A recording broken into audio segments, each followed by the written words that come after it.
Alright guys, sa mapagpalang araw sa inyong lahat, meron tayong isang update dito sa Senate of the hearing.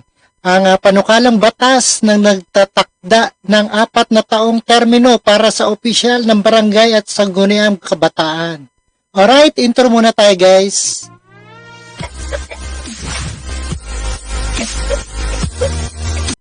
Alright guys, sa mapagpalang araw sa inyong lahat. At ito na nga ang panukalang batas na nagtatakda ng 4 na taong termino para sa opisyal ng barangay at sangguniang kabataan o SK. At pinaprubahan ng Senado ang nasabing panukala ay may layuning bigyan ng sapat na panahon ang opisyal barangay at SK upang maisakatuparan ng kanilang proyekto at programa. Totoo ba to? Alright. Ito ay isang panoorin natin dito sa Senate of the hearing. Let's get it on. Alright. Panoorin na guys. The confusion and the misleading copy that's uploaded on our website. I'd like to explain, Mr. President, Majority Leader, and members, that The lady may proceed. You're recognized, ma'am.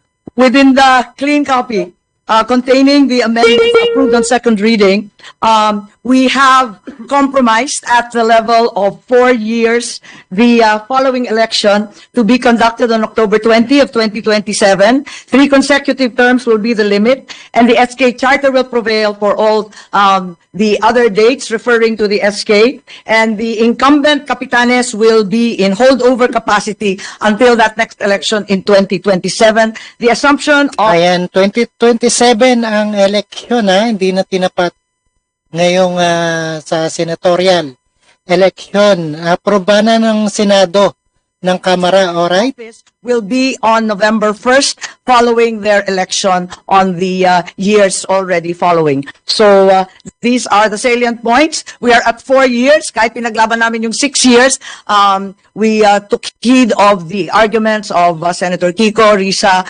Nancy Binay, Jinggoy, and the rest. I said Coco, sorry, Senator Coco. Pasensya yung boses ko, hindi maayos. Dahil dito, ito yung inabot natin, yung 4 years. Okay. Yun lang. The controlling copy, ma'am, is the third reading copy of the bill. Alright, ito ay isang third reading ng Senado ng Kamara na aprubahan na 4 years at 2027 ang barangay at SK election. Sent to your respective offices.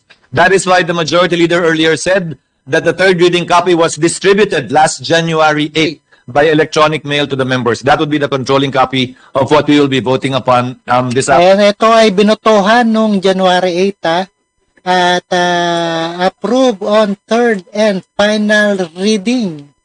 Senate Bill SB number 2816, also known as ACT, setting the term of office of barangay official and members of sangguniang kabataan. Alright?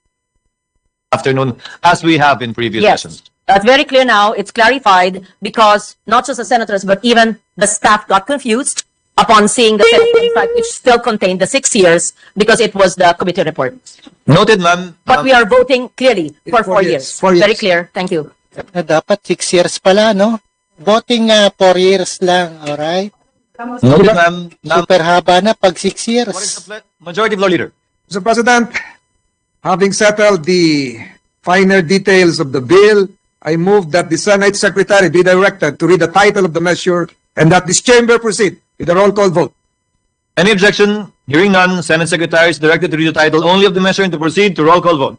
Anak setting the term of office of barangay officials and members of the Sangguniang Kabataan for other purposes. Roll call vote. The Honorable Senator Binay, Senator Cayetano Alan, Senator Cayetano Pia, Senator De La Rosa, Senator Ejercito, Senator Estrada, Senator Gatchalian, Senator Go, Senator Ontiveros, Senator Lapid, Senator Legarda, Senator Marcos, Senator Padilla, Senator Pimentel, Senator Poe, Senator Revilla, Senator Tolentino, Senator Tulfo, Senator Villanueva, Senator Villar Cynthia, Senator Villar Mark, Senator Zubiri, the Senate President. With 22 of Alright, ayan ang 22 na bumoto sa 4 years term of Barangay SK and SK Senate Bill 4 years term of barangay.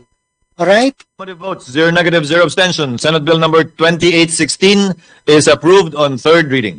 Alright, approve na. Alright, ito ay isang reaction video ni Rob Trip. And see us again sa ating the next one, sa ating update. Sana walang kurakot na barangay, lalo na sa kapitan ha. At SK. Alright, maraming salamat. And see you again sa 2027 barangay election and SK. Alright? Setting term of office of barangay official and members of Sangguniang